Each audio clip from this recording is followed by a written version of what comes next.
बैठिएगा आपको मन ही नहीं लगेगा, अरे फिर वही पढ़ना। अब हम ये पढ़ाई के लिए बोले हैं और हमको पक्का पता है ये क्या सोचा है सब यहाँ पे, पक्का पता है, आधा तो इसी में बर्बाद है सब यहाँ पे। आज का युवा जाग चुका है। अब ब्रश करेगा 1.5 GB डाटा खत्म। ग्रुप में देखिएगा ना, कोई एकदम सीधा साधा होता है एकदम, उसके सामने किसी का फोन आ जाएगा लाल पीला हरा ना, तो कहते जो रख यहाँ कि पूरी जिंदगी पूरा खानदान आपका कैसा रहेगा और कैसा नहीं रहेगा। और इसी में स्टार्टिंग में ही थोड़ा बहुत अगर आप भटक गए तो फिर कभी सक्सेस नहीं होंगे, फिर अपने आप को कोसने से कोई फायदा नहीं है। रीजन समझिए, आप नहीं पढ़े हैं ये ज्यादा खराब नहीं है, लेकिन पढ़ के भूल गए हैं ये ज्यादा खराब हो जाता है। तो जब आप जैसे कोई नया स्टूडेंट आएगा उसके अंदर एक एंथुसियाज्म रहेगा, मोटिवेशन रहेगा कि हमें पढ़ना है, लेकिन अगर आप पढ़ लिए, सिलेबस खत्म हो गया है, थोड़ी सी लापरवाही कर दिए, फिर दोबारा उसी में बैठिएगा, आपको मन ही नहीं लगेगा, अरे फिर वही पढ़ना। ये याद रखिएगा, आप भले 1 साल लेट से तैयारी करो लेकिन 1 साल लापरवाही मत करो। अपने आप से आज पूछ लो, अगर मन भटक रहा है इधर उधर तो हम कहते हैं कि 1 साल तुम देर से ही चालू करो, लेकिन बीच से मत लौटो, क्योंकि आधे रास्ते से लौटने से बेटर है कि उसी रास्ते पे आगे चल दो, क्योंकि उतनी ही दूरी तय करनी पड़ेगी। लौट के आओगे तो खाली हाथ रहोगे, चल जाओगे तो मंजिल मिलेगी यहां पर।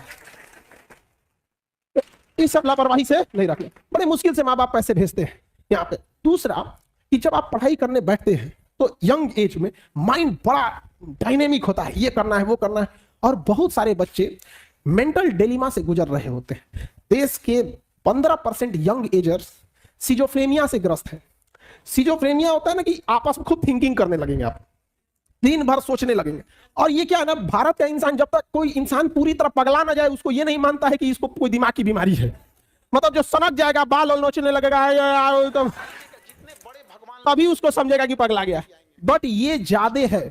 अब जैसे आप यूपीएससी की तैयारी कर रहे हो, गांव में झगड़ा होगा। अब क्या है ना कि यंग एज में माइंडसेट बच्चे 2 दिन डिस्टर्ब रहेंगे, हमको बताया है, रूप बताते हैं, वर्दी लग जाने दो फिर बताते हैं तुमको। वो दिमाग में घूम रहा है। और आपको बताने की जरूरत नहीं है, इसमें हर बेंच पे 1 से 2 ऐसे बच्चे होंगे जिनके साथ ये प्रॉब्लम है, चाहे वो लड़का है या लड़की है। हमसे मत छुपाओ बाबू, तुम जिस रास्ते पे चल रहे हो उसके ट्रैफिक पुलिस रहे हैं हम, तो हमें ये चीज भली भांति पता है और हम आपकी तकलीफ को समझते हैं। आप पूरे दिन खत्म होने के बाद ऐसे बच्चे रात में रियलाइज करते हैं कि हमने आज पूरा दिन बर्बाद कर दिया। और ऐसा होता है बाबू, ये हर बेंच पे एक ऐसे बच्चे मिलेंगे इससे लड़ रहे हैं। हालांकि इसमें गवर्नमेंट को वर्क करना चाहिए, क्योंकि उसके पास पूरी भारी भरकम मशीनरी है, पूरा सिस्टम है। हम लोग तो बस जागरूक कर सकते हैं आपको। तो ऐसी चीजों में थिंकिंग ज्यादा आती है, तो थिंकिंग को रोकिए। आइडियाज, दुनिया में हर लोगों के पास 10 आइडिया है। यहाँ हजारों लोग बैठे हैं, सबके पास एक एक आइडिया है। आइडिया की वैल्यू नहीं है आज के टाइम पे, आज के टाइम वैल्यू है एग्जीक्यूशन की। आप उस आइडिया को एग्जीक्यूट कर पा रहे हैं कि नहीं। सबको पता है कि किस तरह से रिजल्ट होता है, आइडिया सबके पास है, स्ट्रेटजी सबके पास, रिजल्ट किसका हुआ, जो उसे एग्जीक्यूट किया। आपको पता है प्लानिंग बनाने की ज्यादा जरूरत नहीं है। पढ़ाई चालू करो, यहाँ पर प्लानिंग बनाओ कि आपको टाइम कैसे बर्बाद करना है। लेकिन तुम लोग टाइम कैसे टाइमिंग क्या बनाते हो, पढ़ना कैसे है। अगर मछली ये टाइम टेबल बनाए कि उसे तैरना कैसे है, तब तो हो गया मछली का कल्याण। आप पढ़ने आए हो बाबू, आपका दिन रात यही काम होना चाहिए कि पढ़ाई कर रहे हैं। आपके पास टाइमिंग इस बात की टाइम टेबल होना चाहिए कि बाहर कब जाना है, फोन पे कब बात करना है, कैसे क्या करना है। आप यकीन मानिएगा, आप ये बर्बाद वाला टाइम एक बार शेड्यूल बना के देखिएगा, फिर समझ में आएगा। हम लोग का भी फिक्स रहता है कि कितने बजे से कितने बजे के बीच में कोचिंग से स्टूडेंट से रिलेटेड प्रॉब्लम सुनना है। उस टाइम पे कुछ भी आ रहा है, हम लोग दूसरे का नहीं सुनेंगे। फिर स्टूडेंट को छोड़ के ऑर्गेनाइजेशन लेवल पे कौन सा प्रॉब्लम सुनना है, उसकी अलग टाइम स्लॉट है। तो आप ये चीजों को जरूर कीजिएगा। बाकी खाली टाइम जब भी मिले तो पढ़ने पे यूटिलाइज कीजिएगा। बाकी टीचर लोग आपको पूरे बेहतर से समझाते हैं, लेकिन यंग एज में हम लोग जब पढ़ते थे ना तो एक गलती बहुत करते थे। कोई टीचर आते थे लोग ना, तो 3-4 को मिलके इंग्लिश का क्लास था, हम आपको याद है एनडीए में ना इंग्लिश जो पूछता है तो कॉमन एरर पूछता है। आप लोग एनडीए अगर आपने कोई दिया होगा सीरियस, तो उसमें एक कॉमन एरर आता है। एक इतना बड़ा सेंटेंस रहता है, उसको 4 टुकड़ा में बांट देता है, ए पार्ट बी पार्ट सी ऐसे करके डी, और कहता है किस पार्ट में गलती है। तो एक इंग्लिश के टीचर आए थे, उनको हम लोग ना, देखिए एक स्टूडेंट और टीचर में फर्क क्या होता है। आपको ये पता है कि आपको बस पढ़ना पता है, ये नहीं पता है कि क्या नहीं पढ़ना है। टीचर को यही पता होता है कि क्या नहीं पढ़ना है। तो आप क्या होता है ना, कई बार जो आपको अच्छा लगता है ना, आप उसी को पढ़ते जाते हैं। विद्यार्थी अमूमन किस किताब को खरीदता है, वो दिमाग में बैठाया रहता है कि उसको कोई टॉपिक, सपोज कीजिए ज्योग्राफी का किताब खरीदने के लिए, उसने उसको पता है कि मंगल ग्रह के बारे में कुछ पता है सपोज, तो उसको देखेगा किताब में कि वो बतिया उसमें लिखा है कि नहीं। अगर वही बतिया उसमें लिख दिया, किताब बहुत बढ़िया है, और 2-4 को नया बात लिख दिया, किताब बहुत बढ़िया है। आप ऐसे कैसे करते हैं। अच्छे इंसान और अच्छी किताबें जल्दी समझ में नहीं आता है, वक्त लगाना पड़ता है। समझ आ गया, बहुत दूर तक जाना पड़ता है ये जानने के लिए कि करीब कौन था। तो अब तुम लोग हमेशा उल्टे सोचता है अब ब्रश करेगा 1.5 GB डाटा खत्म करेगा। और क्या कर रहा है आजकल का युवा, तो पूरा पूरा परेशान है सब इसी सब चीजों में। तो कहने का सेंस है कि जो भी कोई चीज पढ़ाया जा रहा है तो आप उसको आत्मसार कीजिए, उसे समझिए ध्यान से। ये मत सोचिए कि आप क्या जानते हैं या आपको किसमें अच्छा लग रहा है। बहुत से ऐसे स्टूडेंट हैं वो इस वजह से फेल होते हैं, जिनको वो जो उनको इंटरेस्टिंग लगता है ना उसी को पढ़ते जाते हैं, एग्जाम से कोई मतलब नहीं। दूसरा एक और गलती क्या करते हैं, खास करके ये पीसीएस और यूपीएससी वाले बच्चे, कभी एक ऐसा क्वेश्चन पूछता है ट्रैक से अलग होता है, हमेशा उस क्वेश्चन का रिपीटेशन नहीं रहता है, कभी 2-4 साल में एक क्वेश्चन उससे रिलेटेड पूछ देगा, लेकिन उसके पीछे वो हाथ धो के पड़ जाएगा और ये बाप रे बाप, ये पूछा था, तो एक अच्छा खासा समय क्या करता है उधर की ओर लॉस हो जाता है। तो मेजॉरिटी देखिएगा कि कहां से क्वेश्चंस आ रहे हैं, उसको बनाना होता है।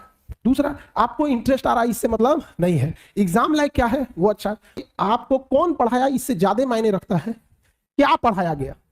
लेकिन ये आप अपने ग्रुप में देखिएगा, ये माइंडसेट आपको मिलेगा और मेजॉरिटी में मिलेगा, लेकिन यही आप देखिएगा इंग्लिश मीडियम में नहीं मिलेगा।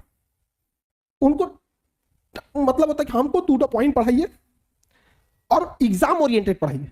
और हिंदी मीडियम में क्या होता है, अच्छा लगना चाहिए, आहा मजा आ रहा है पढ़ने में, हिटलर का कहानी चल रहा, हिटलर की बुआ कहाँ की थी, वाह वाह बहुत बढ़िया। यहाँ पे यही होता है, यहाँ पे टाइम खींचते खींचते यहाँ पे चल जाता है, ऐसा ऐसा बात बताएगा अशोक के बारे में, ऐसा ऐसा बताएगा जिसे अशोक निकल के बोलेगा यार ये तो हमने कभी किया ही नहीं कलिंग की लड़ाई में ऐसा ऐसा बात बताएगा, और ये मजा आता है। और यही खराब करता है रिजल्ट को, कि आप डाइवर्टेड मत होइए यहाँ पे जो पढ़ाई से। दूसरा, एक और बच्चों के अंदर एक नया ग्रुप निकला है, ग्रुप स्टडी। वाह बाबू, रथ में घोड़ा बांधा जाता है, गधा नहीं ग्रुप स्टडी करेगा लोग। अरे ग्रुप स्टडी में डेडिकेशन होना चाहिए। और ग्रुप स्टडी में अमूमन आप लोग ग्रुप बनाते हैं एक माइंडसेट का, एक ही मेंटेलिटी के बच्चे रहते हैं। जब एक ही मेंटेलिटी के हो तो फिर ग्रुप मतलब क्या है, ग्रुप मतलब क्या है, ग्रुप में होनी चाहिए मेंटेलिटी अलग, किसी का ज्योग्राफी अच्छा, किसी का हिस्ट्री अच्छा, किसी की पॉलिटी अच्छी, किसी की इकोनॉमिक्स अच्छी, किसी का डिसिप्लिन अच्छा। कोई है ऐसा जो तनिको किसी का फोन आ गया टोक देगा।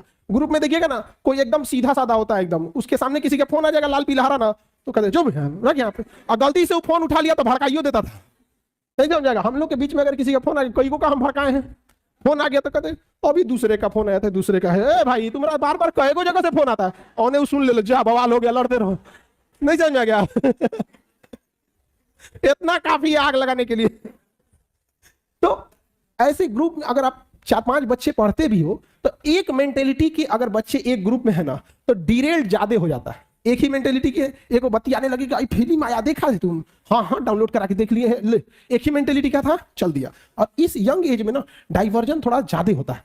तो ग्रुप अगर आप अकेले पढ़ लेते हैं तो बेस्ट है, नहीं तो अगर पढ़ते हैं तो उसमें एक ऐसा आदमी होना चाहिए जो डिसिप्लिन संभाले, एक सबका अलग अलग होना चाहिए। जैसे आप ही लोग ग्रुप जब जॉब आप ही लोग को सोचिए ना, मिलिट्री में कहीं कोई ग्रुप जाता है हमला करने तो सब राइफलें लेके जाएगा, सबके पास अलग अलग हथियार रहता है, कब क्या जरूरत पड़ेगा कब चला दिया वहां पे। तो आप लोग अमूमन देखिए ग्रुप बनाता कैसा है, सेम मेंटेलिटी वाला, कोई काम का है। तो पहले बात कि एक तो छोटा ग्रुप रखना 3-4 लोगों का।